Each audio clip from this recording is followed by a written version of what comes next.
সম্মানিত দর্শক শ্রোতা, দেশ এবং প্রবাস থেকে আপনারা যারা আমাদের সাথে সংযুক্ত আছেন, ভিডিও দেখছেন এবং শুনছেন, সবাইকে জানাই আন্তরিক প্রীতি ও শুভেচ্ছা। বন্ধুরা, আমি কথা বলতেছিলাম স্ক্রিনে দেওয়া অসহায় মিষ্টি আপুটির সম্পর্কে। আপুটির জীবনের গল্প নিয়ে আজকে সাজানো আমাদের এই প্রতিবেদন। উনি মূলত আসলে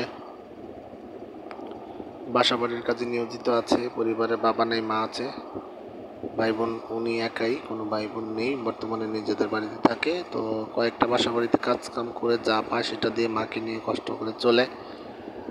পড়াশোনা বেশি দূর করতে পারেনি, ক্লাস 4 পর্যন্ত পড়াশোনা করেছে উনি ওনার মুখ থেকে যেটা বলল। আর আরবি লাইনে আসলে উনি আরবি পড়েছে, কোরআনও পড়তে পারে, নামাজ কালাম পড়তে পারে। বর্তমান বয়স 18, বিয়ের বয়স হয়ে গেছে। ভালো একটা মনের মানুষের জন্য মূলত প্রতিবেদনে এসেছে। ওনার কথা হচ্ছে কোনো সহযোগিতা নয়, ভালো একটা মনের মানুষ চাই যে তার সার্বিক পরিস্থিতি জেনে শুনে তাকে মেনে নেবে। তো উনি যেটা বললো, পাত্রের বয়স একটু বেশি হলে সমস্যা নেই। আপনারা যারা আগ্রহী আছেন, ওই স্ক্রিনে দেওয়া নাম্বার ওনার সাথে কথা বলে নেবেন। ওনার মুখ থেকে নাম, ঠিকানা, ডিটেলস সব কিছু জেনে নেবেন।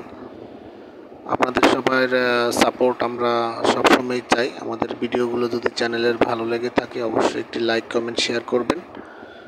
আর চ্যানেলটিকে সাবস্ক্রাইব করতে ভুলবেন না। আপনাদের সবার সুস্থতা ও মঙ্গল কামনা করে আজকের মতো বিদায় নিচ্ছি। সবাই ভালো থাকবেন, সুস্থ থাকবেন। আসসালামু আলাইকুম।